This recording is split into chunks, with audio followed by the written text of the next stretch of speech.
السلام عليكم ورحمة الله وبركاته. درا وني والجراج سنينغا سلام تادا. سنتي عنو دان سجنتا برنامج سومنا فولا خيني درو خنا لاجيسي. وروني يجودا سجنتا خنا كوبيستان ربي جنة سنا خفلو. أكسما شباب كفامتي شيكوتي تنياك أديموتا ورا مقالات أنا خيستي بورا علي في الرأي قالون لفنو قبسيسان ورا كشيخ عبد الفتاح فا أستي خيستي رماجسو خيسانيف قمجو بدانا دقيفا سنتي عنسي أكما برباجسو كوبين كون استقبال شهر رمضان الرا برباجسا نججو وان برباجسا يرو برباجستو خيستي كوبيستاني حالو مخنان أكيد تفتن بربانا جچودا خون حالا بريداتين كنر حالا سغنتا غراغرا قباتين أكيد تفتن نسين رابر بعدا گده گما باتي رمضان دفنو باتي رمضان صدركا أكم إسلام ما خيستي قبدو خجو الحمد لله رب العالمين ولا عاقبة للمتقين ولا عدوان إلا على الظالمين وصلى اللهم على سيدنا محمد وعلى آله وأصحابه أجمعين أما بعد يقول الله تبارك وتعالى في محكم تنزيله وذكر فإن الذكرى تنفع المؤمنين رب القرآن إساقي ستني جاء يادة تسيان بمحمد وليادة تسو ور رب التأمنين فيدا جاء سجنتا وصومنا قبلتي واليادة تشيسو خيساتك وانتم خاصة في شهر رمضان واليادة تشيسو نكمه قبرات سجاري ته باتي رمضان خيسا كم برباج سادة جتو صدر كم كبقدي جنو باتي رمضان بني الإسلام على 5 جاء إرجمان ربي نجار عمسلة تعجيرات واجس خيسات إسلام ما أنتم أتوباشان الرجارم تيجا أتوباشان الإسلام ما الرجارم تسان كيسا باتي رمضان هي ركن الرابع من أركان الإسلام ركن أفرفار راتنتاتي تاركان الإسلام خيساتاتي جچودا خناف أتوبان الإسلام نرجع ميخون أتوبا جيشي ما دجچو أتوبان كون انجرو تانا الإسلام ما ننجرتو خناف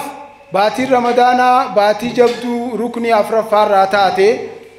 حكمان سين قدم تفو باتي خان إيغا ركن سي بيني يقول الله تبارك وتعالى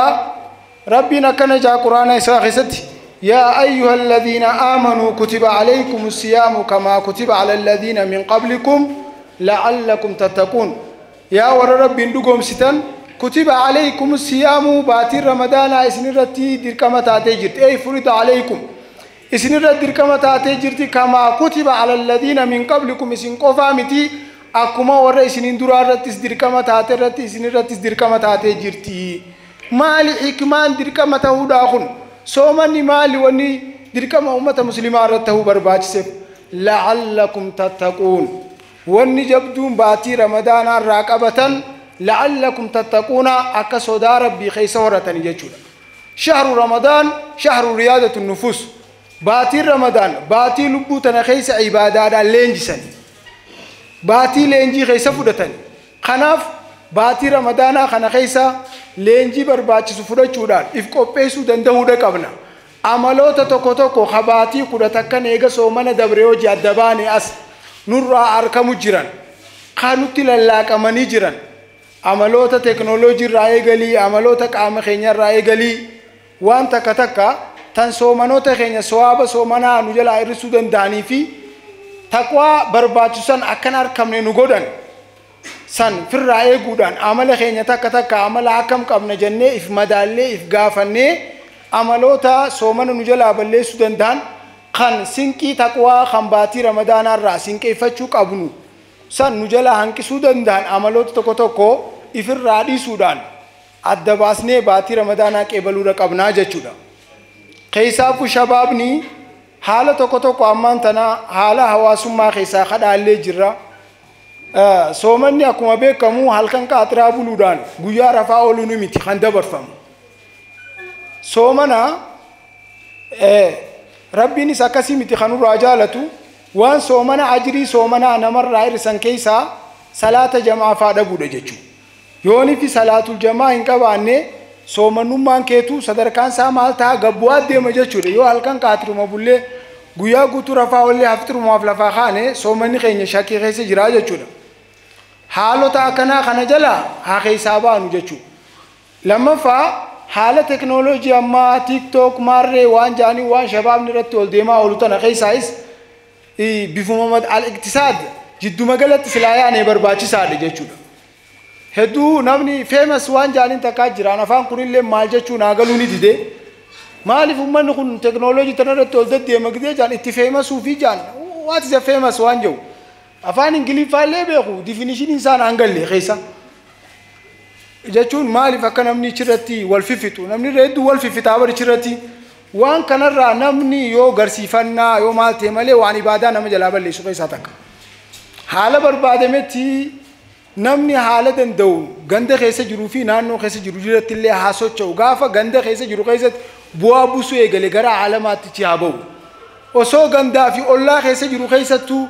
bu'aa takka buustee hin beeyne manni keetuu osoo waan keessa jiru hin beeyne window teknooloojii san irratti ol ba'aa ooluun laa khayra na fakkaata akka yaada kootitti sheekotiin teenya jajjabduu waan as jiraniif waan isaan dubbachuu qaban dubbachuun gaarii miti abbootiin nu guddisan waan jiraniif kanaaf waan akkasii amantii ibaadaallee waan nama jalaa balleessuuf iktisaada haa goonu jechuun barbaada. Kana booda inshallah dargaggoonni keenya wanni barbaachisu hadiisa tokkoo fi lama qabatanii Facebookaa fi maal jettanii TikTok fi YouTube achanaana qudaa miti. Dargaggoota keenya irraa wanni barbaachisu yoo danda'ame laal madabanyaa timirtii qajaaliin tokko warri madabanyaa timirtii hin qabne biyya jeequ jiraanii beeytanii mi madabanyaa timirtiin barnoota seeraan xumurame jechuudha. Warri barnoota seeraan xumurame hin qabne biyya tana jeequma jira. Kanaaf warri kitaaba qara'ulleen akka kasin taane darasaan ol deemtu kitaaba raa'ee isarra jirra sadarkaan nuti irra jiru maali akkamitti kitaaba kana bakkaan gahuu dandeenyaa waan jedhu irratti akka yaaddaniin barbaada. Kitaaba tartiibaan eegaltanii kitaaba san tartiibaan namni sadarkaa daa'itu jira sadarkaa warra alfatwaatu jira sadarkaa muftiirra gahuu jira warri nu dura dabran gurguddaan kun salphumatti bakka gurguddoo tan hin geenye jechuudha. Arrantana hadiisa tokkoo fi lamaan sheekata osoo hin taane silaa kitaaba jalarraa eegallee arra maal finne waggaa kana isa jirra waggaatti aanuu waan jedhu hoggoyyuu silaa kitaaba kana galmaan ge'uudhaaf yaalii goone barbaachisana fakkaata dura amala kanaan qabnu taane dargaggoon keenya dargaggoo jabaa bu'uura qabu jaaruudha barbaanna. Dargaggoo jabaa bu'uura qabu jechuun nama kitaaba tartiibaan eegalee tartiibaan fixee sadarkaa irra gahuu qaburra gahee achi booda biyyaafoo kana keessatti maaliin godhuu qaba dhaloota na boodaatiif jawu dhalootaaf waan bareedaa takka dhiisee deemu maqaa fi hiyyaaf isiniifillee dhaamsa kana kan hin qabu jechuudha. Warra akkasitti ganda keessatti shabaabummaa teenya waan gaariirra fayyadamee ilmiis osoo dardarummaa qabnu galmaan gahee waan nurraa barbaachisu bakkaan gahuun barbaada. Sadarkaa sadaffaa irratti wanni barbaachisu dargaggoo keenyarraa rakkoon nuti uumamaa jirtu dargaggoodha yoo kootaa gara diin jennee masgida galee dalagaa dhiisa akka inni isin barbaachisu rabbi wani sirraa barbaachisu dalagaas dalaguu qabda dalagaa isin dhabin masgidaa isin dhabin dargaggoon keenya dargaggoo akaadaamii barnootaatiin jabaate ta'uu qaba jeetiin amana barnootaan jabaa ta'uudha qaba amantiidhaan jabaa ta'uudha qaba diinagdeedhaan jabaa ta'uudha qaba sadeen kana keessatti yoo ifillaalle nuti fuuldurri keenya hiikaan qabu jaama يون سنرى ديفما فإن أخطأت فمن نفسي ومن الشيطان فإن أصبت فمن الله وبالله التوفيق وآخر دعوانا الحمد لله رب العالمين.